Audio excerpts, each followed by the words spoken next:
Tonight, as the world grows quiet and your eyes become heavy, you are about to step into a place where worries dissolve like mist beneath the morning sun. A place where every breath brings peace. A place where every step leads deeper into comfort.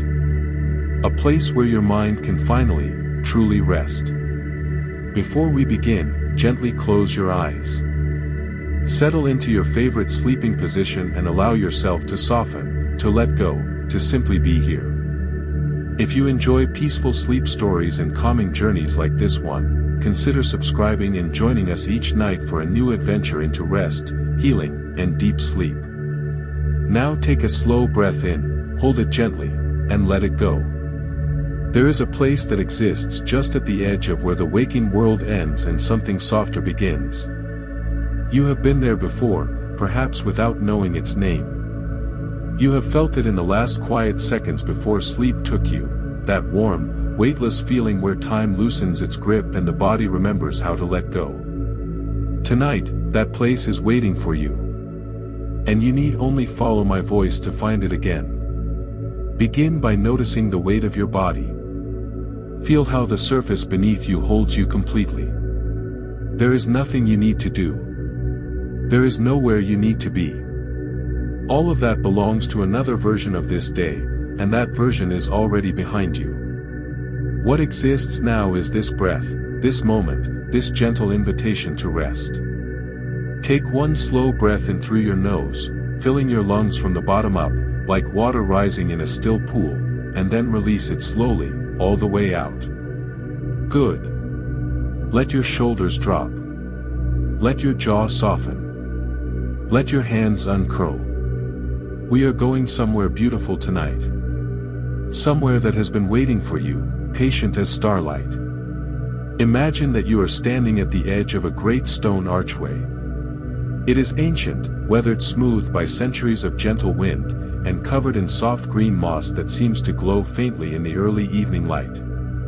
The arch rises tall above you, and through it, you can see the beginning of a path that winds away into a landscape unlike anything the ordinary world has shown you. The sky above is that particular shade of deep blue that appears only at the very end of twilight, not quite day, not quite night, but something tender in between. The first few stars have appeared, faint and silver, scattered like seeds across the heavens. The air is warm with just the softest edge of coolness, the kind that makes you want to pull a comfortable wrap around your shoulders and breathe deeply. You can smell something on that breeze, something sweet and green, like rain on old earth mixed with the faint perfume of night-blooming flowers. It is the smell of somewhere truly safe. Your body recognizes it even before your mind does, and you feel a gentle loosening in your chest, as though something has been held tightly there all day and is now, finally, being allowed to open. The stone of the arch is warm beneath your fingertips as you rest your hand against it. It hums with a quiet energy, not electrical or sharp, but something older and softer, the hum of a place that has welcomed 10,000 travelers and holds the memory of every safe passage in its stones. You look down the path beyond the arch. It is paved with smooth, flat stones, pale silver gray, and on either side of it tall grasses sway in a rhythm that matches your breathing perfectly.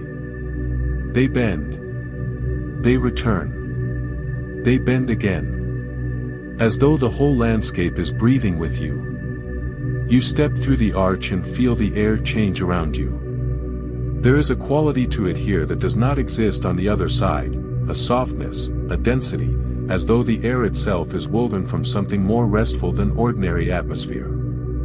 Each breath you take draws it in, and each breath releases something you no longer need. The path beneath your feet is even and gentle.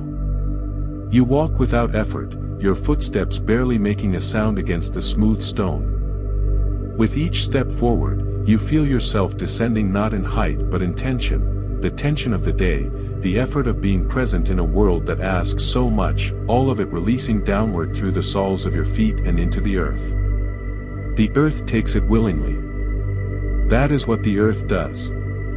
It receives what we can no longer carry and transforms it into something nourishing, the way a forest transforms fallen leaves into the richness that feeds new growth. You do not need to worry about what you are releasing. The earth is glad to have it. To your left, the tall grasses give way to a scattering of old trees, oak and ash and something else you cannot quite name, something with silver bark and leaves that catch the starlight and hold it for a moment before letting it go. An owl calls from somewhere in those trees, one long soft note, and the sound of it is not lonely but welcoming. A greeting. It knows you are here. To your right, the land slopes gently downward towards something that glimmers. You cannot quite see it yet, but you can hear it, the faintest whisper of moving water, a sound so soft it might be imagined, except that your body responds to it with an immediate and involuntary sense of relief. Water. There will be water, somewhere ahead. But for now, you continue along the path. The gateway behind you has already faded from view, and you realize with quiet surprise that you do not look back. There is nothing there that you need. Everything that matters in this moment exists right here, in the warmth of this soft evening, in the sound of those silver-leaved trees, in the gentle rhythm of your feet upon the path. The path curves gently to the right and you follow it without thinking, the way you follow the voice of someone you deeply trust. Ahead, the landscape opens into a wide, low valley where the last light of the sky pools like honey, golden and still. You pause at the top of the gentle slope and look down into it. Everything below is peaceful. Everything below is waiting for you, as though it has always known you would come. Standing at the edge of that gentle slope, you understand something for the first time, or perhaps you remember it, which is a different kind of understanding, softer and more permanent. Safety is not the absence of difficulty. Safety is the knowledge, held deep in the body, that no matter what the day has brought, there exists a place inside you that cannot be touched by it. A still center. A quiet room at the heart of everything. This place you have stepped into tonight is simply an invitation to remember that room. To return to it. To rest there. You breathe in the golden evening air and feel your body growing heavier in the most comfortable way, the way a stone settles into warm sand, finding its perfect shape. Your legs are heavy. Your arms are heavy.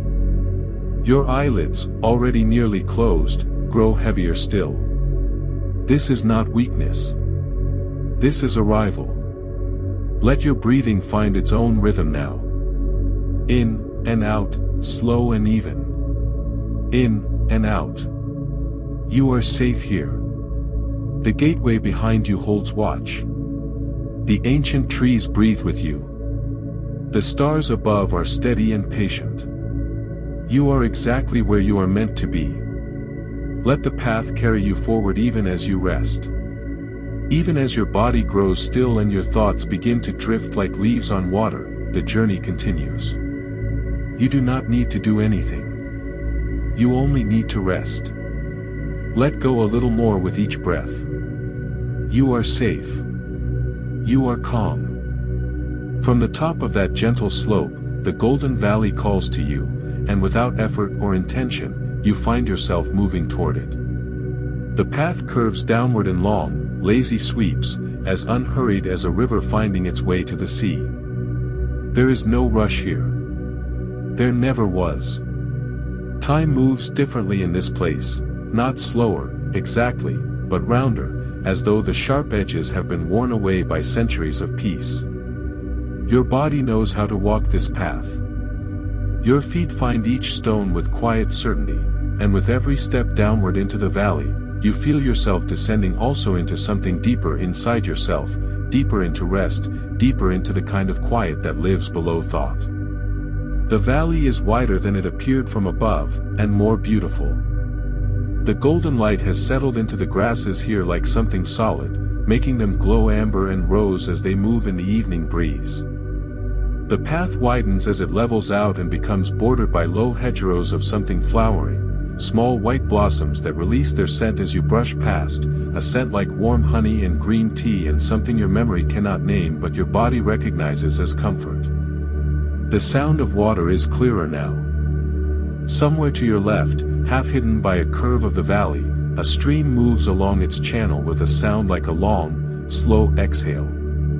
You can hear it without yet seeing it, that liquid, continuous murmur that the human nervous system has recognized as safe for as long as there have been human nerves to feel it. The sky has deepened to a blue so dark it is nearly violet, and the stars have multiplied. You did not notice them appearing one by one because the change was so gradual, so gentle, that your eyes simply adjusted and accepted. This is how rest works, you think. Not sudden, not forced, but gradual and accepting. A moth crosses the path ahead of you, pale as milk, its wings silent and perfectly unhurried. It circles once near the flowering hedge and then lifts into the darkening sky and is gone. You watch it go with nothing but a mild and pleasant wondering. You walk without counting your steps. The path is company enough, it turns here, it slopes there, it offers you a flat stone to step across a shallow rivulet, cold and clear, that crosses from one side of the valley to the other. You step across it and hear the water voice change beneath your foot on the stone, a brief bright note in the lower murmur of the stream beyond. The hedgerows give way on your right to a section of open meadow, and here the grass is shorter and softer, lit silver by the stars, and scattered with flowers that have closed for the night. They fold themselves in like small gentle fists, keeping their color and their fragrance safe until morning. There is wisdom in that, you think.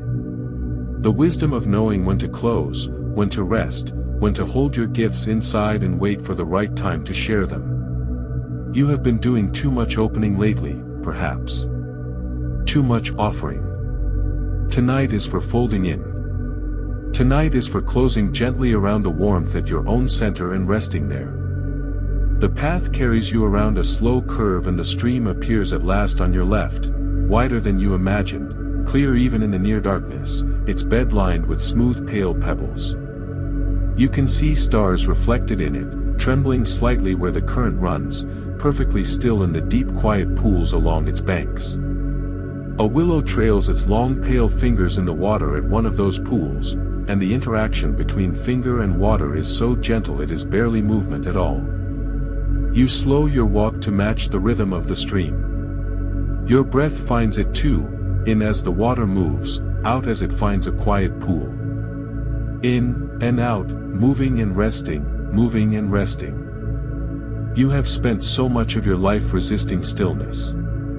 It is not a fault, the world rewards motion, rewards output, rewards the appearance of constant forward movement. But here, watching the willow fingers trail in the moonlit pool, you understand that there are two kinds of stillness. One kind is emptiness. The absence of things. A stillness that feels like lack. The other kind is fullness. A stillness so replete with peace and presence that there is simply no room left for agitation. This is the kind you are entering now. It is not a stopping. It is an arriving. Let the sounds of the stream fill the spaces between your thoughts. Let the cool meadow air fill your lungs. Let the weight of your body be completely held by whatever surface is beneath you. You are held. You have always been held, even when it did not feel that way.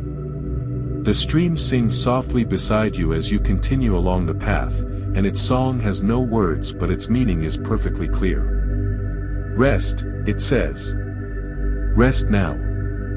You have come far enough for one day. You have been brave enough and strong enough and present enough. Now it is time to be nothing more than a breathing body in a peaceful world, and that is more than enough. Your footsteps are barely sounds now. The path receives you softly. The night receives you softly. Everything here is soft. Rest deeper now. In and out, like the stream, moving and resting, moving and resting. The path has been leading somewhere all along, somewhere you sensed but could not see, the way you sometimes sense a room on the other side of a door before the door opens. Now, as the stream bends away to the left and the valley floor levels out into a wide open space carpeted in soft dark moss, you see it. A wall. Ancient and low, made of the same warm stone as the gateway, dressed in climbing roses and something with long dark leaves and tiny flowers that seem to hold a light of their own. And set into the wall, a wooden door, rounded at the top, its wood the deep honey color of old oak, a simple iron ring for a handle. The door stands slightly open. Just slightly. As though someone stepped through very recently and left it for you. You push the door gently and it swings inward without resistance, without sound, on hinges that have been perfectly tended. And what lies beyond it makes you stop on the threshold for a full slow breath before you can move again. A garden. But not like any garden you have known in the waking world. This one is lit from within, somehow. The flowers carry their own luminescence, pale golds and deep purples and the softest possible pink, a pink that is almost white, the color of the sky on a winter morning just before the sun appears. The trees here are old and generous, their branches spreading wide and low, creating canopies of shadow and light that you could spend an hour simply standing beneath. At the center of the garden is a low round pool, its surface perfectly still despite the breeze that moves the branches above it.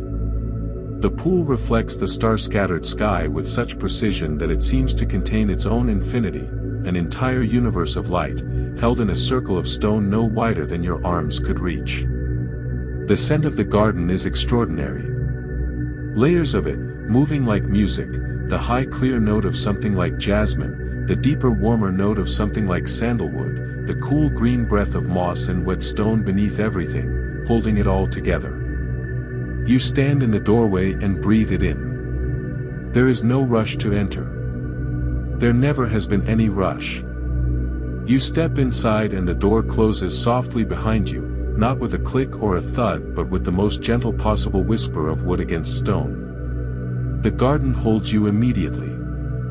It does not feel enclosed despite its wall, it feels private, which is a different thing entirely. Privacy is the sense of being held without being watched, of being known without being observed. That is what this garden offers. A stone bench sits near the pool, worn smooth by the same centuries that smoothed the gateway. You run your hand along it as you pass and it is warm, sun-warmed even in this dark hour, as though it has been storing the day's warmth specifically for you. You do not sit yet. There is more to discover first. A path of small white stones winds between the flower beds and you follow it without deciding to, the way the eye follows the movement of a bird in flight. It takes you close to a bank of roses, deep red, their fragrance heavy and sweet and completely without apology. It takes you to a corner where something blue grows tall and feathery, each flower a perfect small star, moving in the garden's private breeze with a kind of joyful abandon. It takes you to the far wall where an old pear tree espaliered flat against the stone holds its fruit in careful abundance, dozens of small pears, pale green and golden, each one held in its own exact place. There is such care here.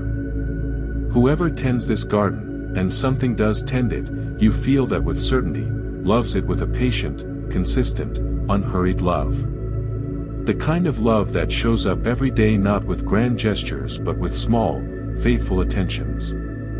Weeding. Watering. Watching. The kind of love that asks nothing of the roses except that they bloom when they are ready.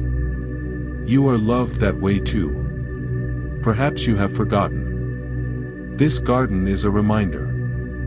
You make your way back to the bench beside the pool and sit down. The stone holds you warmly and you look into the water, into that reflected sky with its scatter of stars, and you let yourself simply look.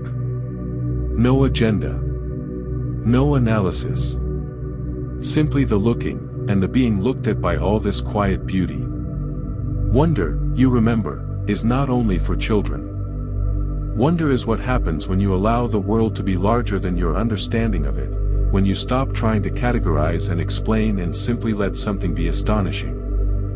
This garden is astonishing. This moment, you resting in it, breathing its air, held in its warmth, this is astonishing too. You do not have to earn this. You never had to earn peace. It was always here, inside you and outside you, waiting with infinite patience for you to stop and find it. The flowers breathe around you. The pool holds its stars. The old bench holds you. You are very comfortable now, very still, and the boundaries of your body feel soft and uncertain in the most restful possible way. You can stay here as long as you like. You can return here every time you need to remember that beauty is real and rest is yours and you are safe in this garden, this night, this moment. Breathe in the garden, breathe out everything else. You are welcome here. You belong here. Rest. From the garden you find another door in the far wall, this one smaller, arched, threaded with ivy. It opens easily at your touch and beyond it the landscape opens wide again, and there is the river. Not the small stream from before but something grander and more ancient, a river that moves with the quiet confidence of something that has been flowing for longer than memory. The river is wide and dark and perfectly calm in the center, though near the banks you can see the current moving in slow, deliberate spirals, gathering nothing and releasing everything as it goes. The banks are thick with rushes and willows, and somewhere within them, frogs call to each other in low, rhythmic voices, a sound that is older than any lullaby ever written, a sound that has been soothing sleeping creatures for millions of patient years. A wooden dock extends from the bank into the still water, its planks silver gray with age and perfectly sound. At the end of the dock, a flat-bottomed boat rests against a mooring post, its cushions white and thick, its hull the dark green of river water in shadow.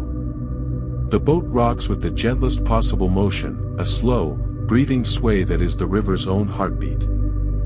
The moon has risen while you were in the garden. It is full and generous tonight, laying a path of silver light across the center of the river that leads the eye toward the horizon, toward something that cannot quite be seen but can be felt as a gentle presence. A destination that does not require arrival. A direction that is enough in itself. You walk to the end of the dock and step carefully into the boat. It receives your weight without complaint, settling slightly deeper in the water as you arrange yourself among the white cushions. The mooring rope unties itself, or perhaps you untie it. It happens so naturally that the distinction does not matter, and the current takes the boat with the lightest possible touch. You are moving, but it does not feel like movement. It feels like the river is doing all the work while you lie still and let it carry you. You do not need to paddle. You do not need to steer. The river knows where you are going, and where you are going is somewhere restful, somewhere safe, somewhere downstream in the direction of deep peace. The willows trail past on either bank. Fireflies emerge from the rushes, silent and intermittent, small lanterns lit by something private. The frog chorus rises and falls in its ancient pattern. An egret stands motionless on a flat rock near the bank, one-legged in the moonlight, so still it might be carved from the night itself. You feel things releasing as the river carries you. Tensions you did not know you were holding, in your neck, behind your eyes, across the back of your shoulders. They release the way ice releases on a warm afternoon, not all at once but steadily, without drama, simply returning to the water that was always their true nature. The stress of today. The worries about tomorrow. The things you said or did not say, the things that were said to you. All of it can float. All of it can be given to the river, which will carry it downstream and transform it into something else, something that feeds the reeds and nourishes the fish and eventually becomes rain and falls again as something entirely new. You are not your troubles. You are the river itself, moving, receiving, releasing, always flowing, always continuing. There is a teaching in rivers that philosophers have known for a long time. You cannot step into the same river twice, because the river is always changing, always moving. But more than that, you yourself are always changing. The you who stepped into worry is not the same you who lies now in this boat under this moon, releasing that worry to the current. You are allowed to change. You are allowed to release what no longer serves you without guilt, without elaborate ceremony. You can simply open your hand and let it go, the way the river lets its own currents go, not abandoning them, but transforming them, passing them forward into something new. What would it feel like to be as accepting as this river? To receive whatever falls into you, rain or drought, sorrow or joy, and simply carry it, simply continue, simply flow. You do not need to answer. The river knows. You already know. Let the knowledge rest in your chest like moonlight on water. Still. Luminous. Enough. The boat drifts in the gentle current. The moon is high and steady. The frogs sing their ancient unchanging song. You are warm among your cushions, and the rocking of the boat is so regular, so predictable, so perfectly timed to your breathing that you cannot quite tell anymore where the boat ends and you begin. Let the river carry you. Close your eyes if they have not already closed. There is nothing to watch for. Nothing to guard against. The river knows its way in the dark. Drifting, releasing, flowing. You are safe on the river. You are peace itself. The river brings you, in its own time and way, to a bank of fine silver sand where the boat rests itself without any effort from you. The sand is warm even in the night, and you step from the boat onto it and feel its warmth rise through the soles of your feet and into your legs and upward. A warmth like welcome. A warmth like recognition. You have arrived in a valley that is cupped like two hands held together to receive water, sheltered on all sides by gentle slopes, open above to the full expanse of the night sky. The sky here is the most extraordinary thing you have ever seen above you. Because of the valley's perfect darkness, there are stars here that are invisible everywhere else. The Milky Way spread in its full luminous river across the sky above, so thick with light that it seems almost solid, almost close enough to touch.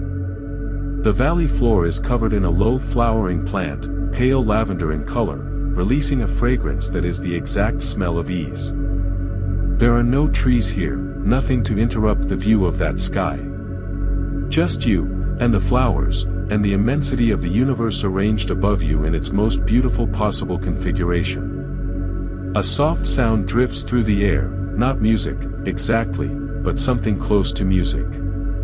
Tones that blend into each other, low and resonant, the kind of sound that a very old and very large instrument might make if it were played by the wind. It seems to come from the valley walls themselves, or from the earth beneath the flowers, or perhaps from the air. You lie down among the lavender flowers. The earth is soft and receives you completely, shaping itself to your form the way a beloved bed shapes itself to its occupant after years of faithful use. You lie on your back and look up at that sky, and you begin, quite naturally and without any particular intention, to feel grateful. It begins with small things. The way the lavender smells. The temperature of the air on your face. The fact of your own breathing, which is happening without you having to think about it, your body knowing how to breathe, your lungs expanding and contracting in their faithful rhythm, doing this all day every day without complaint or acknowledgement. How remarkable, you think, to have a body that breathes for you while you sleep. That keeps your heart beating and your blood moving and your cells doing their 10,000 invisible tasks, all of it happening below the level of your awareness, a silent gift given continuously, taken for granted until a moment like this when you stop and notice it. Thank you, you think, to no one in particular and to everything at once. Thank you for the breathing. Thank you for the beating heart. Thank you for the eyes that were able to see this sky, even if they are closing now. Thank you for the hands that have held and made and given and received. Thank you for every moment of beauty that ever reached you, even the ones you were too busy to fully feel at the time. They reach you now. All those moments that registered somewhere deeper than thought, they surface now in the warmth of this valley, small and perfect and complete. A particular sunset, years ago. The smell of rain on a summer afternoon. The feeling of being laughed with, truly laughed with, by someone you loved. The first bite of something that surprised you with its sweetness. Gratitude is not a performance. You do not have to feel it on command or manufacture it to seem like the right kind of person. Real gratitude arrives on its own when you create the conditions for it, when you slow down enough for the goodness that is already present to become visible. You have created those conditions tonight. You have slowed. You have walked and floated and rested and let go. And now, here, the gratitude is simply here, as natural as the stars above you, as constant as your breathing. What is good in your life? Not what should be good, not what you are supposed to appreciate, but what actually, genuinely, quietly nourishes you. The people. The moments. The small reliable pleasures. The fact of your own existence, which is a miracle by any honest accounting. The tones from the valley walls grow lower and softer as the night deepens. The stars move in their slow ancient procession above you. The lavender breathes its ease into the air and you breathe it in. Gratitude makes you heavy in the best possible way. It fills the chest with something solid and warm. It quiets the mind's restless searching because when you are truly grateful, you know that you already have enough. You already have enough. You already are enough. Rest in that knowledge. Grateful, peaceful, held. The valley holds you and the stars watch over you. Rest.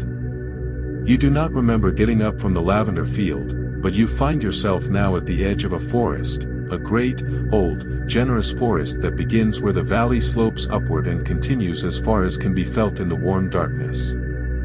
The trees here are enormous, their trunks as wide as small rooms, their roots like great sleeping hands pressed into the earth, their branches meeting far overhead in a canopy so thick that the night sky is visible only in glimpses. And yet it is not dark inside this forest. The trees themselves seem to hold a gentle inner light, a luminescence in their bark, like moonlight stored there over decades, released slowly into the quiet air between them. The forest breathes. You can feel it. The floor of the forest is deep with moss, more moss than you have ever seen in one place, a carpet of it that is every shade of green imaginable and also some shades beyond imagining. It is thick and springy under your feet, releasing a scent of cool earth and rain and something darker and older, the smell of deep time. Among the tree roots, small plants grow with quiet determination, ferns that are perfectly still, mushrooms that glow faintly in the colors of old amber and rose, wildflowers that found their small places between root and stone and bloomed there without requiring anyone's approval. The forest is full of things that have found their place and simply live there, fully and without apology. Water drips from the canopy somewhere above you and falls onto broad leaves below, each drop making a small clear sound that echoes briefly and is absorbed by the moss. Drip. Pause. Drip. Pause. It is so regular and so gentle that your breath begins to match it without your noticing. Somewhere deeper in the forest, a fire burns. You can see its light flickering between the trunks, warm orange gold, steady rather than urgent, the light of a fire that has been tended carefully and burns for comfort rather than necessity. It calls to you with a quiet authority, the way all warmth calls to all tired travelers in all the cold or weary nights the world has ever contained. You move toward the fire and the forest opens to receive you, the path between the trees widening just enough for comfortable walking, the roots smoothing themselves to avoid your feet. The trees themselves seem aware of your passage. Not watchfully, not with judgment, but with the slow, accepting awareness that very old living things develop, the awareness of something that has seen 10,000 seasons and found all of them, in the end, sufficient. The fire is in a clearing that is perfectly circular, as though the trees decided together to step back from this place and allow the sky to reach it. The fire burns in the center on a bed of flat stones, and around it, the moss is thick and dry and warm, shaped into gentle mounds that are unmistakably places for resting. You settle onto one of these moss mounds and face the fire. Its warmth reaches you immediately, entering your skin and moving inward, finding all the cold places you did not know you had and filling them with something orange and alive. Your face softens in the warmth. Your hands uncurl completely. The space between your shoulder blades, where so much tension lives, eases as though invisible hands have been placed there with exactly the right pressure. The fire does not demand anything of you. It does not need you to watch it or tend it or do anything at all. It simply offers its warmth and its light and its company, freely, without condition. You think of all the healing that happens without effort. The way a cut closes itself. The way sleep itself repairs the brain and body, knitting up the threads of the days with chemistry and time. The way grief, given enough time and enough gentleness, transforms into something that still contains the love but releases the acute pain. Healing is not something you do. It is something you allow. Reflection and calm insights. This forest is the part of you that knows how to heal. Every human being contains it, that deep biological and spiritual intelligence that moves always toward wholeness, always toward restoration, always toward the next morning and the next breath and the next possibility. You may have been in pain. You may carry wounds that others cannot see. This is known and this is honored. The forest holds all of it without flinching, the losses, the disappointments, the moments of failure or loneliness or fear. It holds them the way old trees hold lightning scars. They are there, part of the pattern, but they do not stop the tree from growing. They do not stop the tree from being magnificent. You are growing. Even now, even in sleep, you are growing toward your own wholeness. Trust the process. Trust the forest. Trust the part of you that knows how to heal. The fire settles into itself, its flames lower and quieter now, all orange embers and gentle pulse. The forest breathes around you. The moss holds you warmly. You are completely comfortable and completely safe. Let healing happen as you sleep. Let your body do its faithful work. Let your mind rest from its vigilance. You are protected here. You are tended. The forest watches over everything. Rest now, healing now, safe in the warmth of the forest. Let go completely. From the healing warmth of the forest clearing, the path leads upward. Gently at first, through the thinning trees, and then more openly as the forest gives way to rocky slopes softened by heather and low scrub and the occasional resolute tree that has decided to live at altitude despite everything. The mountain rises above you, but it does not feel challenging. It feels inviting. The air at this height is different, clearer, cooler, tasting of sky and distance. Each breath feels like something untouched, freshly arrived from somewhere high and clean. Your lungs expand to their full capacity without being asked, because the body knows that this air is worth more of itself. The path switchbacks up the slope in long, unhurried curves, and at each turn the view opens a little more. You can see the valley below, the lavender field, the river glinting, the dark line of the forest. You can see how it all fits together, how each place you have visited tonight is part of a larger landscape that has a coherence and a wholeness you could not see from within it. Near the summit, the path levels out onto a broad plateau of smooth rock, and here someone has left a simple wooden chair facing outward toward the view. It is a very good chair, you know this immediately upon seeing it. The right height, the right angle, designed by someone who understood that sometimes the most important thing a human being can do is sit down and look at something larger than themselves. You sit in it. The view spreads out below you, the entire landscape of tonight's journey, lit by the full moon and the stars. You can see it all. You can see how it makes sense. From this height, patterns become visible that were invisible from below. You can trace the river's path from its beginning in the high valley to its widening in the lower reaches. You can see how the forest shelters the valley from the eastern wind, how the valley holds the river, how everything tends and is tended by everything else in an arrangement so complex and so perfectly balanced that no human mind designed it. Life is like this too. You cannot always see the pattern from within it. You can be in the middle of something difficult and have no sense of its meaning or its place in the larger design. But there is always a larger design. There is always a view from higher up that would make sense of what cannot be understood from where you are standing. You do not need to climb to that view in your waking life. You only need to trust that it exists. The mountain does not worry about tomorrow. It has been here long enough to know that tomorrow will arrive in its own time, with its own weather, and that both difficulty and beauty are temporary guests that pass through. The mountain hosts them all and changes very slowly. This is a kind of wisdom available to you as well, not the wisdom of having all the answers, but the wisdom of having deep roots, of being present through all conditions, of knowing that the essential self continues through all weathers. What do you know, deep down, that you sometimes forget? What does the part of you that sits still and watches know, that the part of you that plans and worries doesn't always have access to? Sit with whatever arises. There is no pressure to articulate it or resolve it. Wisdom does not always take the form of language.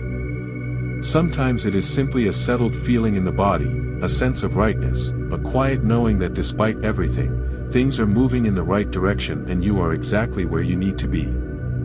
The mountain has been here for millions of years, and in all that time it has not offered a single word. And yet people climb mountains for wisdom. What they find is usually not information but perspective.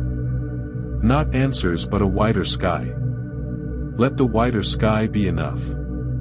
Let the view carry what cannot be carried in words. The night is completely still up here. The wind that moves the heather below does not reach this plateau. The air rests. The stars are close enough, it seems, that you could reach one. Your chair is warm and perfectly comfortable. The view below is peaceful and whole. You have come a long way tonight and seen many things, and your body is ready, so ready, for the deep rest that is waiting for you. Let your eyes grow heavy, let the mountain hold your weight, you are high and safe and still. You descend from the mountain plateau by a different path, a gentler one that winds down through meadows of soft grass and brings you to a garden so full of light that you stop at its entrance and simply breathe it in. This garden is nothing like the hidden walled garden from earlier in the night. It is open and expansive, bordered only by the horizon, and it is planted with everything that has ever been imagined but not yet grown. The flowers here are colors that do not exist in the waking world. Not strange or alarming colors, just colors that are slightly more than their waking counterparts, as though someone turned the saturation of reality up by precisely the right amount. The blue flowers are bluer than any blue you have seen but still recognizably blue. The golden ones hold the warmth of something older and deeper than simple yellow. Everything here is itself, but more fully itself. Paths wind between the flower beds in patterns that seem to shift pleasantly whenever you look at them from a different angle, as though the garden is always rearranging itself to offer you exactly what you most need to see. At every junction there are choices, left or right, this path or that one, and all of them lead somewhere wonderful. There are no wrong choices in this garden. Children's laughter drifts from somewhere you cannot see, not loudly, not intrusively, but as a distant brightness in the air, the sound of pure uncomplicated joy. And there is music too, something orchestral and gentle, not imposing but present, woven into the air of the garden the way fragrance is woven into the air of the hidden garden, inseparable from the place itself. You walk one of the winding paths and it takes you to a section of the garden where the plants are clearly newly planted, small, with the particular tender hopefulness of very young growing things.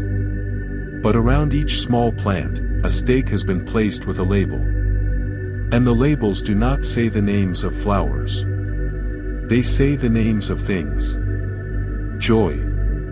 You walk past a small green plant labeled joy and you feel its future in the air around it. The joy it will become, the brightness it will fill when it is fully grown. Courage. The small plant beside it, already pushing two pale leaves toward the light. Connection. A climbing vine just beginning to reach for its support. Rest. A small rounded plant with silver-gray leaves that seem to breathe. This is the garden of what is becoming. Not what already is, but what is on its way. All the good things that have been planted, in you and around you, that are growing even now in the rich soil of your life, even in the places where you cannot yet see them. You stop in front of a plant labeled simply love and you look at it for a long time. It is small, but its roots, you understand somehow, are very deep. They go down further than you can see, into the dark warm earth, into the ancient water that flows beneath everything. Love always has deep roots. That is why it survives. Hope is not naive.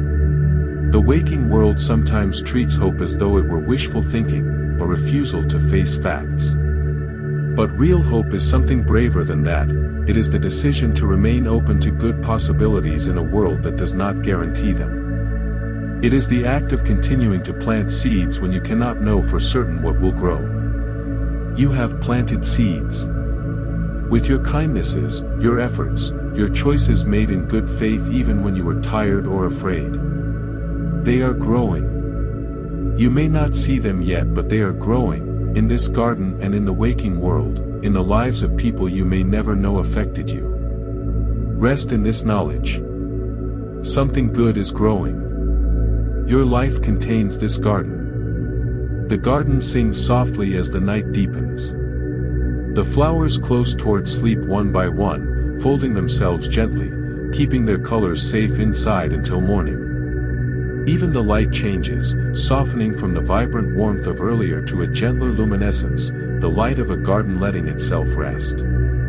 Let yourself rest too. You are in the garden of possibilities, and all your possibilities are safe here, tended and waiting, patient as seeds. They will be here when you wake. Dream of growing things, dream of becoming. You are a garden too, rest and grow. As you leave the garden of possibilities, the night deepens around you and the path leads toward a structure that becomes visible by degrees through the soft air, first as a warm glow, then as a shape, then as a sanctuary. Low, wide, built of stone that is the particular color of late afternoon sunlight on old sandstone, with a doorway so welcoming that your feet carry you toward it before your mind has formed the thought to go. Inside, the sanctuary is larger than it appeared from without, one wide, high room, its ceiling so distant that it is lost in warm shadow, its walls lined with shelves that hold the accumulated treasures of 10,000 lives. Not objects, exactly, or not only objects. Also moments. Also memories. Also the particular quality of light on a particular afternoon in a place you loved. The floor is covered in rugs of extraordinary depth and warmth, layered one over another in colors from every end of the warm spectrum, saffron, ochre, rose madder, the deep burnt orange of embers. They are soft beyond softness. You remove your shoes and feel them against the soles of your feet and make a sound without intending to, a small involuntary sound of pure physical comfort. At the far end of the room, a bed. Wide and low, piled with covers of extraordinary weight and warmth, pillows stacked deep and high. Everything white and gold. Everything waiting. Above the bed, a skylight through which the full moon shines, and the moonlight falls in a perfect square on the covers, silver and still, a blessing arranged by the geometry of the cosmos. The air in the sanctuary smells of warm wood and something beeswax sweet, with an undertone of some incense that your body recognizes as safe the way a child recognizes the specific smell of a parent's skin. Safe. Completely, totally, absolutely safe. You move through the sanctuary slowly, trailing your fingers along the shelves, feeling the textures of everything stored there. A smooth stone that fits perfectly in your palm. A folded cloth of extraordinary softness. A small vessel of water that is cool and clear and, when you drink a little, tastes of mountain springs and clean rain. You sit in a chair near a low lamp and feel the sanctuary settle around you. It has been waiting for you. Not in the way a thing waits when it has no choice, but in the way a place waits when it has been prepared by love. Someone made this ready for you. The fire laid in the small hearth. The covers turned back on that wide bed. The lamp placed exactly here, at exactly the right height. You are worth being cared for. You deserve to arrive in a place that has been made ready for you. This is true in this sanctuary, and it is true in your waking life, though it is not always easy to feel it there. Protection is here. Not the harsh, armed protection of someone bracing against threat, but the deep, sure protection of a place that knows you and holds you, that has stood against weather and time and will continue standing. You are inside it now. You are held within walls that are older than your worry and stronger than your fear. Safety is something we are always seeking and rarely allow ourselves to fully feel, even when it is genuinely present. The nervous system that learned vigilance early does not easily release into trust, even in the quietest and most protected moments. But you can practice. You can notice, right now, that you are safe. That your breathing is regular. That no immediate threat presents itself. That all around you is warmth and rest. You can feel that safety not just as a thought but as a physical sensation, the relaxing of the muscles, the deepening of the breath, the warmth that spreads from the center of the chest outward. That is safety felt in the body. That is the nervous system releasing from its long day of watchfulness. That is coming home. The bed is close now. The moonlight falls on it in its perfect square. The covers are soft and heavy and the pillow holds exactly the shape your head needs. You are protected here. You do not need to keep watch. The sanctuary keeps watch for you. The walls are thick and warm. The door is sound. Nothing can reach you here that you would not welcome. You are safe, you are held, you are protected by the sanctuary. Let your body rest completely.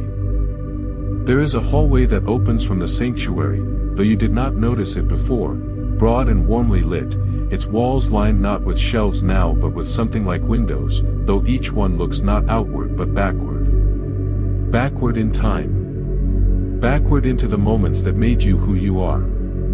The hall is long and unhurried, and the light in it is the particular amber gold of late afternoon in summer, the light that makes everything it touches look like a painting of itself. Your footsteps here make no sound at all. Everything is padded and hushed, as though the hall understands the nature of memory, that the best ones are accessed in quietness, in the still and receptive state of a mind that is not asking for anything. The windows are varying sizes. Some are very large, wide and high, commanding views into long expanses of time. Others are small, almost jewel-like, containing single moments with the precision and completeness of a snow globe. You can look through any of them. You can spend as long as you like at each one. The hall does not hurry you. You stop at a large window and look through it. The scene inside it is immediately familiar, a place you knew well once, a place that smelled and sounded in ways your body still remembers even when your mind has moved on. There is someone in the scene who mattered to you. You watch them without sadness because in this hall, memory has had all its edges softened, all its complexities honored, all its grief alchemized into something that contains the love more purely. You move along the hall and stop at a small jewel window. Inside it, a single afternoon. You know exactly which one. The quality of the light that afternoon. The specific warmth. The feeling of being entirely present in a moment that would only later be recognized as one of the best. You could not have known it then. You know it now. You press your hand gently to the glass and the warmth of that afternoon comes through into your palm. You hold it there for a moment, receiving it. Thank you, you think. Thank you for having existed. Further along, a window you almost pass without stopping, but something makes you pause. Inside it, something very ordinary. A kitchen. Morning light. Coffee. A book. Nobody else in the room, or perhaps someone else in the next room, their presence felt rather than seen. The quiet of a morning that asked nothing of you. The privacy of a moment entirely your own. These matter too. These simple, private, ordinary moments of being alive and not suffering and not striving, simply existing in the particular warmth of your particular life. These are yours. No one else has had these exact mornings, these exact windows of light and quiet. They are irreplaceable. Nostalgia has a bad reputation because it can be misused, to avoid the present, to grieve what is past. But used gently, the way you use it now in this hall, it is something else entirely. It is an acknowledgement that your life has contained beauty. That beauty has been real. That you have lived. You have laughed. You have been loved. You have been surprised by something wonderful and stood still for a moment with your heart wide open. You have sat in the particular light of a particular afternoon and felt, however briefly, that everything was all right. Those moments are not lost. They are here, in this hall, perfectly preserved. They are also inside you.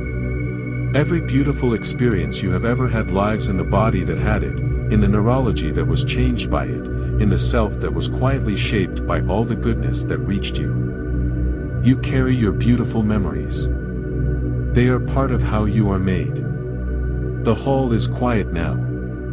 The amber light grows softer, deeper, moving toward the color of candlelight and then toward something warmer still. The memories in their windows settle into themselves, contented and whole. You have visited enough for tonight. Carry the warmth of it with you. Let it warm your chest as you breathe. Let the sense of a life that has held beauty, imperfect and abundant, rest with you as you sink toward sleep. Warm, remembered, loved, rest now with your beautiful life wrapped around you like a blanket. The hall of memories opens at its end into the chamber of dreams, and here everything slows. Not unpleasantly. Not with the slowness of difficulty, but with the slowness of depth, the way sound travels differently underwater, the way time behaves differently in a very deep forest where the light comes filtered through 1,000 leaves. You are moving through honey. Through warm, sweet, golden honey. Every breath takes longer. Every step is languid and effortless at once.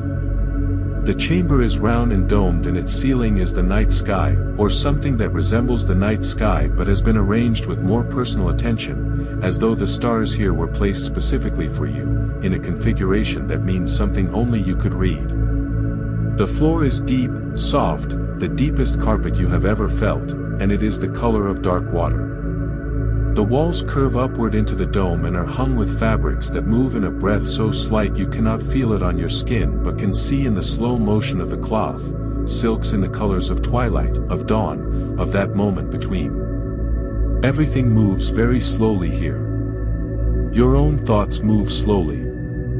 They have become visible, not alarming, but gentle and diffuse, like clouds. You can watch them move across the interior sky of your mind without attaching to any one of them. They are not your thoughts now so much as simply thoughts, drifting, easy, not requiring any response. You are becoming the chamber. The boundaries between where you end and where the chamber begins are not as clear as they were at the gateway, all those hours ago. You are the warmth of this room. You are the slow movement of these silk hangings. You are the breath that moves them. A long, low surface in the center of the chamber, a sleeping place, and you move toward it as water moves downhill, inevitably, and without effort. You settle onto it and it conforms to you perfectly. It is neither too warm nor too cool. It is exactly what your body has been seeking throughout this entire journey. Your body is very heavy now. Your legs are heavy. Your arms are heavy. Your chest rises and falls with the slow, even breathing of someone who is almost asleep. Your face has completely softened. Your jaw has released. Your eyes are closed. Thoughts drift past like clouds across a dark sky. You see them, you do not need to follow them, they continue on without you. The silks breathe, the dome breathes, you breathe, everything breathes together in the same slow pattern. You have done so much tonight. You have walked and rested and floated and remembered and hoped and healed. You have visited places inside yourself that you sometimes forget exist, the garden, the river, the mountain, the sanctuary. These places are real. Not in the way that a table is real, but in the way that love is real, in the way that music is real, in the way that the experience of beauty is real regardless of whether the beautiful thing can be measured. They are real because you can feel them. Because they change something in you. Because you awake tomorrow slightly different for having been here. You are a traveler who has arrived, at the end of a long and beautiful journey, and the end is rest, the end is always rest. The chamber is quiet, so quiet. Your breathing is very slow, and very even. In. And out. In. And out. The stars in the dome above you are very still, you can barely tell you are looking at them, or that you are looking at all. Drifting, deepening, almost. There is nowhere left to go. You have arrived. This is the deepest place, the quietest room, the still center of everything. And it is very simple here. There is nothing elaborate. Nothing to look at or discover or understand. There is only warmth. There is only your breathing. There is only rest. The light here is the softest possible light, neither day nor night, simply a gentle luminescence that comes from everywhere and nowhere, warm as the memory of summer. The air does not move. The temperature is exactly right. Everything is still. You are very comfortable, completely comfortable, the most comfortable you have been all day, perhaps the most comfortable you have been in a very long time. Your body is sinking, not downward but inward, into itself, into the deep warm center of itself, where sleep lives, where rest lives, where the truest quiet lies. Feel your feet, completely relaxed, heavy, still. Feel your legs, sinking into the warmth beneath them, heavy, resting. Feel your hips and your lower back, releasing, completely releasing. Feel your belly, soft, rising gently with your breath, and falling, and rising, and falling. Feel your chest, the warmth there, the slow and faithful beating of your heart, beating without effort, beating simply because it loves you. Feel your shoulders, dropped and still. Feel your arms, your hands, your fingers, completely still, warm, heavy. Feel your neck, your jaw, your face, the muscles there letting go of every expression, the face you wear in the world, resting now, your true face beneath it, peaceful, open, at rest. Feel the top of your head, the last place to let go, releasing now, everything releasing. You are nothing but breath now, and warmth, and the slow steady beat of a heart that loves you perfectly and unconditionally and without stopping. Your heart has never missed a beat for you, not once, all the days of your life. You are safe. You are calm. You are loved. You are resting. You are safe. You are calm. You are loved. You are resting. Safe. Calm. Loved. Resting. Your body is healing as you sleep. Your mind is restoring itself. Your heart is at peace. Your dreams will be gentle. You have nothing to fear tonight. You have nothing to do tonight. You have nothing to be tonight except exactly this. A breathing body, in a peaceful world, held in the warmth of a night that is yours. Safe, calm, loved, resting. Safe, calm, loved, resting. As you continue drifting deeper into peaceful sleep, know that this journey will always be here whenever you need it. The gateway, the path, the hidden garden, the river, the valley, the forest, the mountain, the garden of possibilities, the sanctuary, the hall of memories, the chamber of dreams, the final resting place, all of it is here, waiting for you, any night you need to return. If this story helped you relax, sleep, or find a moment of peace, consider liking this video and subscribing for more soothing sleep journeys. May your dreams be gentle. May your heart be light. May your sleep be deep and restorative. Good night, and sleep well. You are safe, you are calm, you are loved, you are resting. You are safe, you are calm, you are loved, you are resting. You are safe, you are calm, you are loved, you are resting. You are safe, you are calm, you are loved, you are resting. You are safe, you are calm, you are loved, you are resting.